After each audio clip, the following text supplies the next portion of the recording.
being a warrior isn't about violence. Although it certainly conjures it up, especially these days when the word warrior is used far too much in the wrong context in my book. Being a warrior isn't about hurting people, because they hurt nobody, because they know they have the power to do that.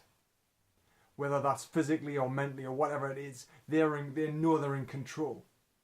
It's all about being gentle, having that self-mastery, that knowing about who you really are, that presence, if you like, that aura. I've always recognised this in people, and I've seen people walk in rooms and you don't even know who they are, and yet they have this presence. You get this feeling that there's a power there, and they're not arrogant with it, they just are who they are. They just walk into a room, but you feel that aura. I know a few people like that, and it's very powerful and you feel it. So when we're seeking self-mastery, part of this is being gentle, this whole gentleness in the midst of aggression. Now we live in a world of a lot of stress, I would say, and it's just getting worse. As things speed up, we try and do more things, we cannot manage it all, we get overwhelmed, we get stressed, we know the rest. So gentleness in the midst of aggression. First one that springs to mind is road rage. Road rage is just an overspill of stress from other parts of people's lives. And then this little switch when people do something really silly in a car, which you feel is unacceptable, you explode, you boom, I've done it myself. Until I realised it was totally futile. Because if you can't master that, if you can't master yourself in those kind of situations, you'll not master anything. So gentleness in the midst of aggression. The art of being gentle. It doesn't mean that you're soft either. And I get that. I've had this a lot. It's not about being soft. It's about knowing who you are. It's about being kind and loving yourself first. So many people don't do that and dismiss it as being the softie. You don't know what you're talking about, yourself shite, all that rubbish. When in fact it's usually because they are unable to look inside themselves to realise that whole gentleness, that love is where it really is, and people are uncomfortable with it because they don't know how to express it, and so they'd rather ridicule and attack it. So it's about being kind to others. It's about being kind to yourself and others, It's about harnessing the power you have, reaping that power in by taking responsibility for your actions, understanding who you are at any moment, and being able to take that on board and accept it. Because at the end of the day, you are either in control or you're being controlled. Always there. You either use this energy, because everyone can get aggression, everyone can get rage, everyone can be driven by something. But as long as it's channeled in the right way, you can either create something and create something beautiful with it, or you can actually destroy. And that's why I talk about realities earlier. You can either create a reality, or you can destroy a reality. You can just create a great new one, or you can destroy a great one. It's all in your hands, and that's the key.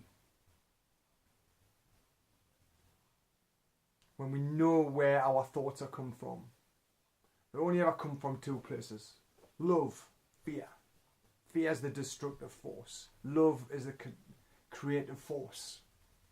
It all comes down to frequencies, I guess. When you just operate in a different level. You know, violence, for example, is a very lower level frequency. Shame, guilt is a lower level frequency. But things like love, happiness, all that is higher level stuff. And when we're in this frequency, that's what we attract more of. I don't know if you've ever noticed that. And if violence attracts more violence. I know this. Or aggression or fear or anxiety or depression or that lowness, that whole spiral attracts more, because that's what you focus on, that's what your frequency is at. But if you start resonating on a different level of the things you actually want as opposed to the stuff that you don't want, watch what happens. It's amazing. And it's not so much A law of attraction is more of a law of resonance, where you resonate on where you are, which is why when I ask for help, people just appear in front of me. The right people, the right teachers appear at the right time. It happens every time with me, but I've got to be in that level because I've been in both sides and I know which one serves me. It's the whole being this warrior thing about being gentle and having this confidence to understand who you are and know who you are and know who you are and know who you are and not who you aren't. Know who you are and not who you're expected to be by others, because that doesn't matter. That shit doesn't matter at all. Only who you are is important.